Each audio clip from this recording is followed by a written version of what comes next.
guard standing, and some concepts that are going to help you keep your guard and start to enter into different leg attacks. So I'm going to use Tristan because this is stuff we were just doing in one-on-one as well. So when I'm playing, seated guard and he's standing, he's going to do one of two things. He's going to try to pass through the inside, or he's going to try to pass around the outside, right? Those are his choices. So, the first thing we're going to play with is he steps to this inside, because that's the most common, is they look to try to own this inside space. So when he steps to the inside and I'm sitting up, I want you to think about making the smallest moves possible. Sean Applegate talks about this. Anytime I can make a small move to make them have to make a bigger move, I'm ahead, I'm winning. The more I can make them make big moves while I make small moves, I'm going to get further and further ahead of them. So when they step to the middle, I don't want to make a big move by falling back and trying to connect to them. He steps to the middle, I'm sitting up. I'm going to connect to him. Right? That's all we're going to do. It's real simple. He steps in, and I'm just going to turn and cut the corner. Because when he steps in, where's he going next? Knee slice. He's going to knee slice, right? He's going to knee slice either this side or this side. Most of the time he's going to go this way, but I'm going to force him to go that way by simply turning the corner. I turn 90 degrees to him and I connect. The only way he can knee slice is this way. But now if he knee slices, go ahead, it's done by him because he just gave me access to his back, right? So you'll catch this once or twice and then people will figure out they shouldn't knee slice anymore. So then what's going to happen is he's going to step in. I'm going to cut this corner, and now he's going to stop and start thinking about what he needs to do.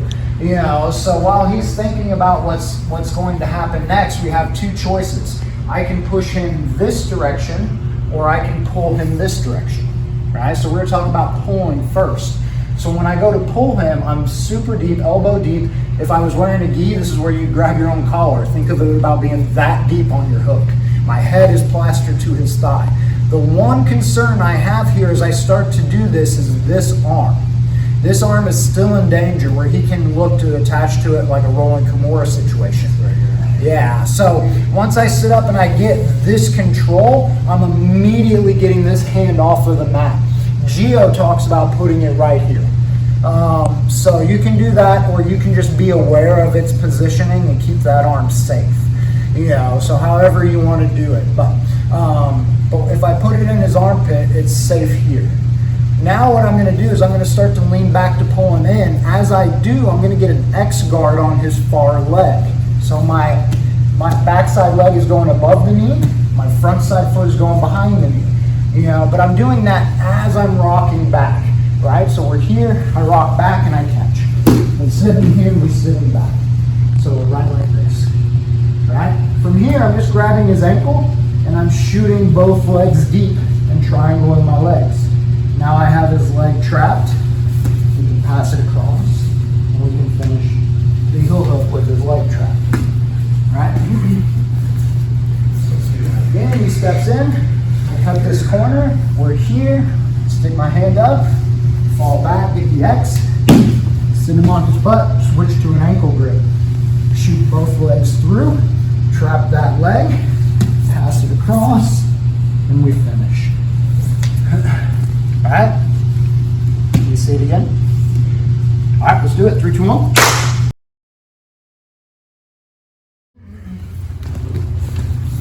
When he steps in, instead of allowing me to sit up and connect to him, before he steps in, he's pushing me down, right? So he pushes me down and he starts to step in. So now it doesn't make sense for me to try to sit back up, because by the time I go to sit back up, he's already slicing through my guard, so I'm behind.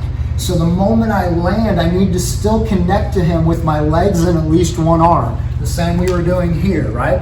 Both legs are connected, one arm is connected to him, right?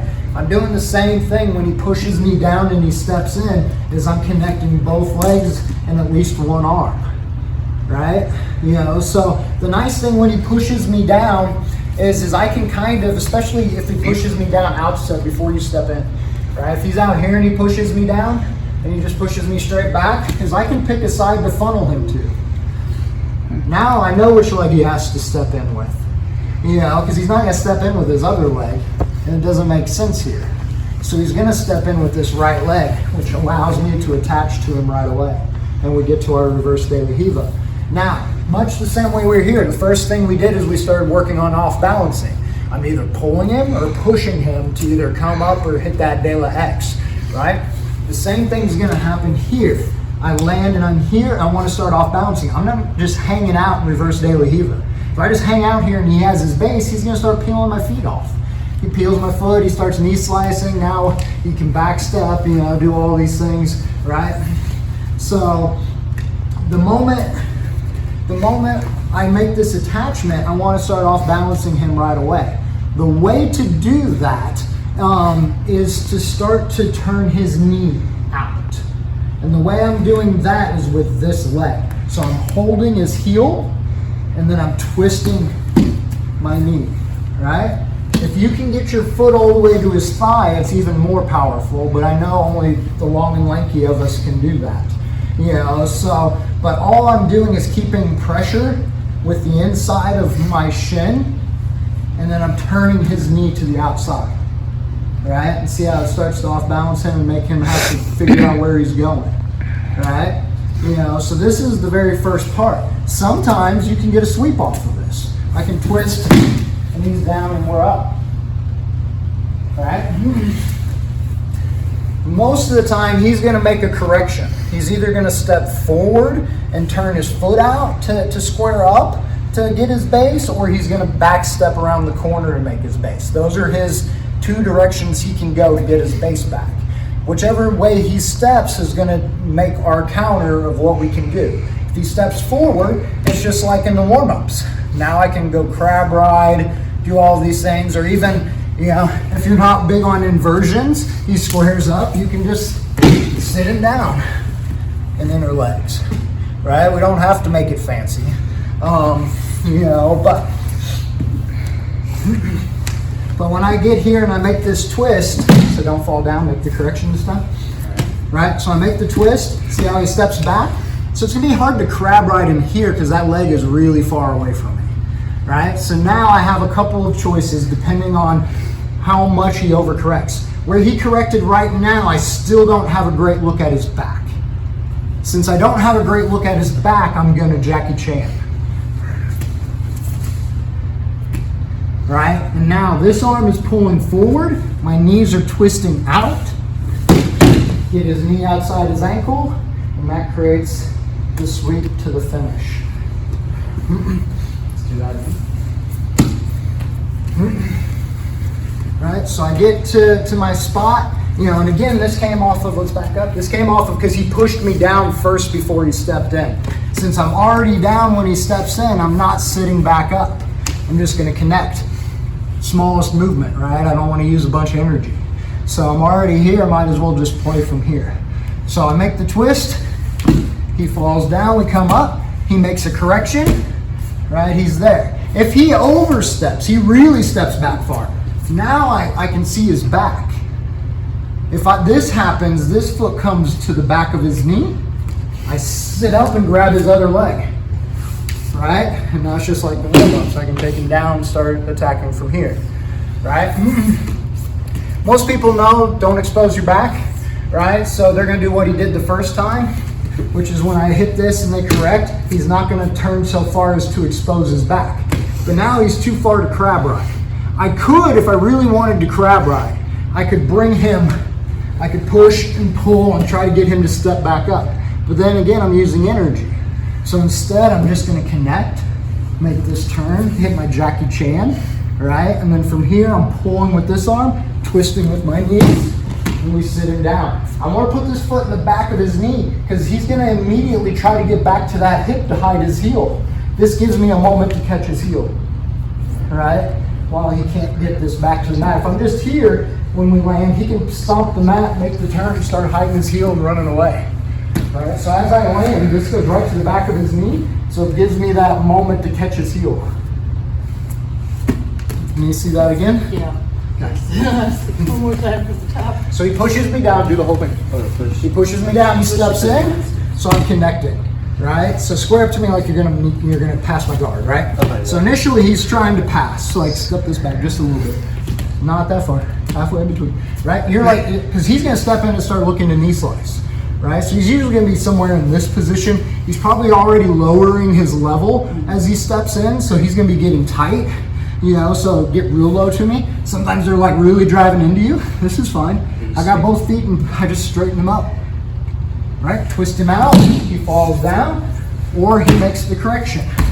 He makes that correction, I scoop underneath. It's like I'm going like a mantis guard, just from reverse de la riva instead. I'm going elbow deep, I make this inversion, this leg comes around, this one drops in. I connect. Now my knees go to the outside, and I connect to his knee, gives me my bike. All right, let's do it, 3, 2, 1. Get my De La X situation started. Right? He's just like, nah, I'm not letting you do that. You know, and he's just leaning hard to this other side. Instead of trying to pull him and fall back from my De La X, I'm gonna drive into him. So I start to pull, I realize it's not there. I'm gonna bring this foot out, this one stays tight. Lean into him. And if he falls down, that's great. We come right up and we pass. Stay up this time. All right, so we're here. I lean into him. Now as I go to stand up, my right foot is gonna pull his foot out. So I'm here. I'm looking for his heel. I want to pass this to the inside hip. I don't want to settle for just a single leg. There's too many counters to this. So I'm gonna come here and I'm staying tight. Now my right arm comes under and I switch to his hip and then to his shoulder. Now I'm just gonna block his foot, spin him down, and we're coming here. You know, so we have this option right here where we're in this leg drag. Because we're doing leg locks from the leg drag, my leg entanglement here is simple. I come across, my top hand controls the knee, bottom elbow looks for the ankle, right? I'm here. My hands are in position first, then I throw my foot over as I slide to his ankle, so I have my control, and then the finish is right here. Right, so again, so he steps in, I make this turn, I try to pull him back, he's leaning hard the other way, so I can't do that. So I come up, come under, hit our trip, bring him down to our leg drag. From here, I'm taking, and I'm just sliding my elbow down his shin to his ankle. As my other hand comes over to his knee, my foot comes over, I'm posted on my head and my shoulder, and that allows me to bite the heel. Now I connect and finish. All right, do you see that one again? Yes. Yes. One more time. So he steps in, I make this turn, I try to pull him for the De La X, I can't. So I come up, pull this out, make the switch, sit him down, we're coming in. This hand connects to his shin. As it starts to slide down to his shin, my other arm comes across to grab his knee. I'm coming right underneath to those hamstring tendons again. Well, here, I step over, connect, and we finish. All right, let's do it. 3, 2, 1.